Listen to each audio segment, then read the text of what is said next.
Hello students, welcome back. Okay students, so now we'll move forward to our next subtopic on graphical representation of motion, that is how to draw distance time graphs. So here are some points in your book which is mentioned in page number 214. Okay, so we use a graph paper to draw distance time graphs. So you need graph paper which is easily you can get in market.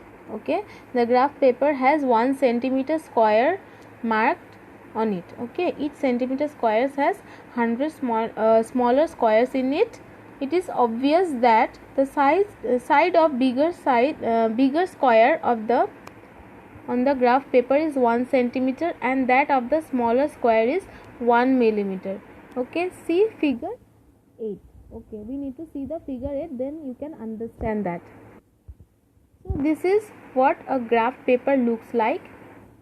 So see, these are the smaller squares which are of 1 millimeter and this is 0 to 1 is 1 centimeter. So this is what it is speaking about. Okay, understood? Okay students, let's continue.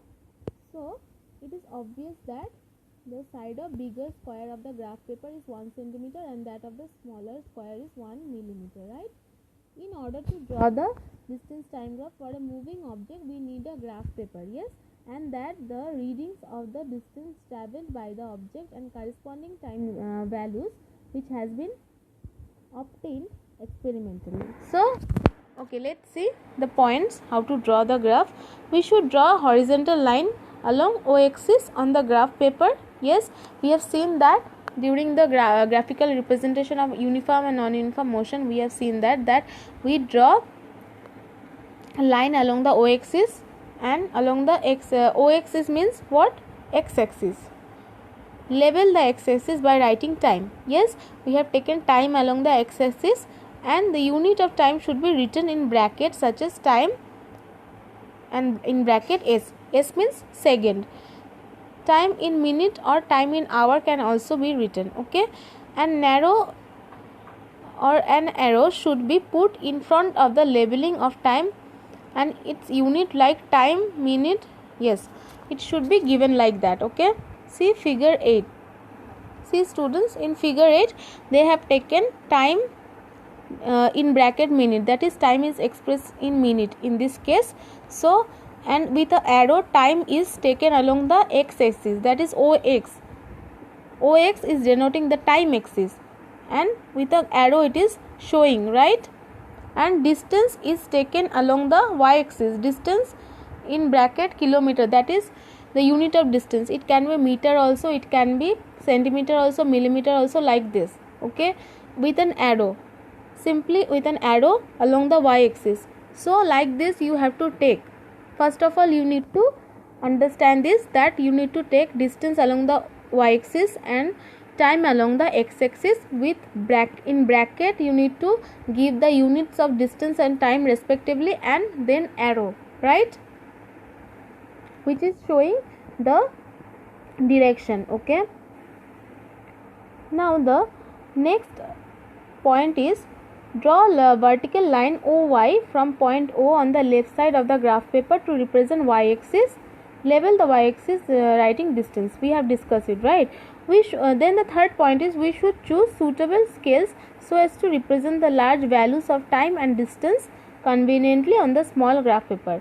Okay, the scales to be used depend on the range of time and distance values and hence vary from question to question. Okay, next move forward to the fourth point. Take the first value of time and the first value of distance from the given data, okay, in the question, and mark one point as pencil dot on the graph paper where the graph lines representing these two values meet. Then take second, third, fourth and fifth so on and mark corresponding points on the graph paper. Join all the mark points with a pencil line to obtain the required distance. Okay, let's see this with example so that it becomes clear. So in your book sample problem 1, the distance traveled by car at various times is shown below. Okay, see distance in kilometer, time is taken as minute. So during 0 distance time is 0. Okay, during 1 time is time is 2, 3 time is 3, 4 time is 4, 5 time is 5. So draw graph of distance against time. What conclusion do you get about the motion of the car from this graph? Okay, this is the question. So we need to draw the graph first. So in case of drawing the graph, first of all we need to take what? We will take time along the x-axis, distance along the y-axis. First of all, this is our task, right?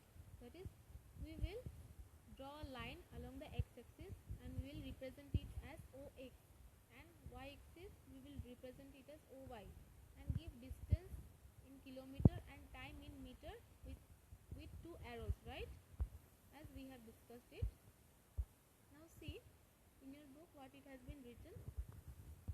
Okay, so we take the graph paper and draw horizontal lines. All this we have discussed it. So third point, see, in this problem we have only small time values. See, time values are what? 0, 1, 2, 3, 4, 5 and minutes. These are minutes, right? So these are small values to represent, right? So the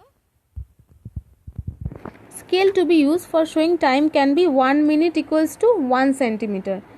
See, as we have discussed it, like 1 centimeter, it can be 1 minute, can be, see, time is in minutes, so 1 minute can be taken as 1 centimeter. We mark the time values 0, 1, 2, 3, 4, 5 on the line O axis as we have seen in the figure 8. Again, the distance values given in this problem are also solved. Also very small, right? 0, 1, 2, 3, 4 and 5, all these are very small. So the scale to be used for representing distance values on graph can be 1 kilometer equals to 1 centimeter. Yes, the values we have to see how much the values are, and since distance is in kilometer, so we will use 1 centimeter as 1 kilometer. We will now mark the distance values on the y, that is y axis. Okay, see, the first reading given in this problem is time 0 and distance 0. The point O called origin represents the 0 values both for time and what? Distance. Thus at point O on graph paper, time is what? 0 and distance is also 0. So we will represent it as like this. So again we will see the second reading is time 1 minute, time equals to 1 minute and distance equals to 1 second. So like that, now the vertical line above the 1 minute mark in the graph paper and horizontal line on the right side of 1 kilometer mark on graph paper cross at point A. See, this is, you can give it as point A. So these are meeting at what? 1, 1. You can give it as point A. So on 2, 3, 4, 5, all this. So it is showing what? It is a graph which is straight line. So it is showing what motion? Yes, it is showing uniform motion, right? So see, this is the conclusion. Since the distance time graph for the motion of the car is a straight line, we conclude that the car is moving with a what? With a constant speed or what? Uniform motion. The next problem is also the same case. Please see the problem. This is, and practice it, students. Okay. Students, next come to our next subtopic, that is advantage of distance time graph. The presentation of experimentally obtained distance and time values for a moving object in the form of distance time graph has many advantages as compared to the presentation of this data in the table form. Okay, so we will discuss some of the advantages of distance time graph now. So see, first advantage is variation of distance travelled by an object with time can be seen more easily, yes, from a distance time graph than from the distance and time values given in the table form, right? For example, a straight line distance time graph tells us what? That the moving object covers equal distance in equal intervals of time. So its speed is what? Constant. On the other hand, a curved line shows what? The distance time graph tells what? That the moving object covers unequal distance in equal intervals of time. Hence, its speed is not constant. So it is what? Non-uniform. Again, a straight line distance time graph parallel to the time axis or a horizontal line graph tells us what? That the distance moved by the object does not change or does not change with time. So its speed is what? Speed is 0. It is stationary. Again, the second point is data given in the table form may give you information about the distance moved by the object only at certain definite time interval, but from a distance time graph we can find the distance moved by the object at any point of time. Okay, they have given one example.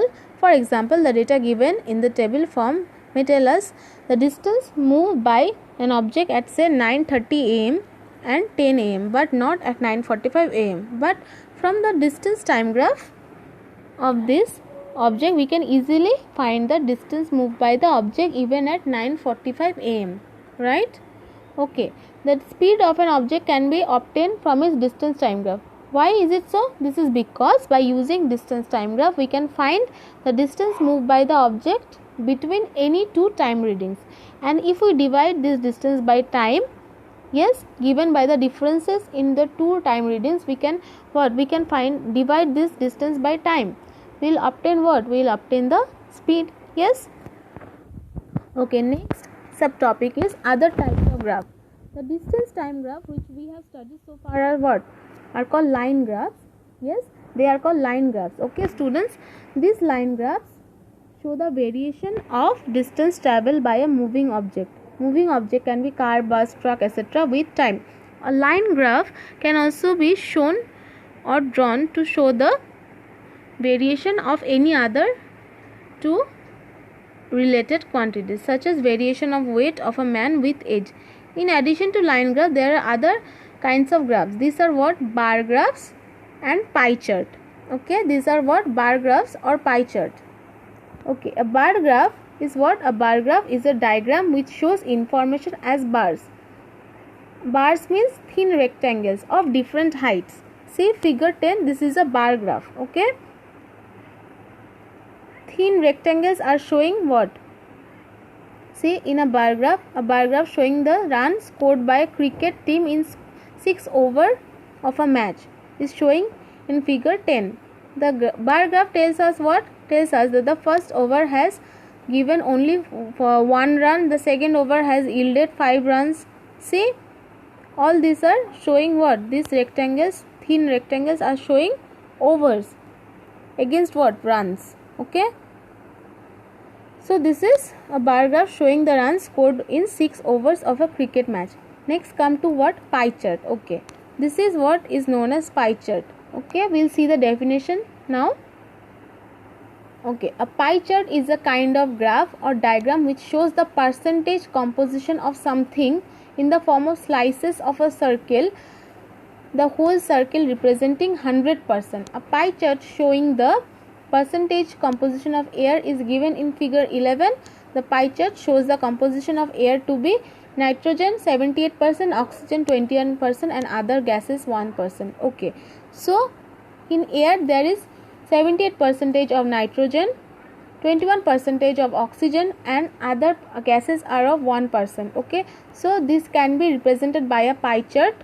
See, it looks like a slices of circle. We'll see, this is the pie chart showing the composition of air. Okay, so 78% nitrogen means what? The maximum portion of the circle will be covered by nitrogen. Then oxygen comes the second. So the next portion will be covered by the oxygen, that is 21%, and other rest of the gases are 1%. So this is showing the rest of the gases. So clear? Okay. Thank you students. Please go through these topics and the graphs. Those are important.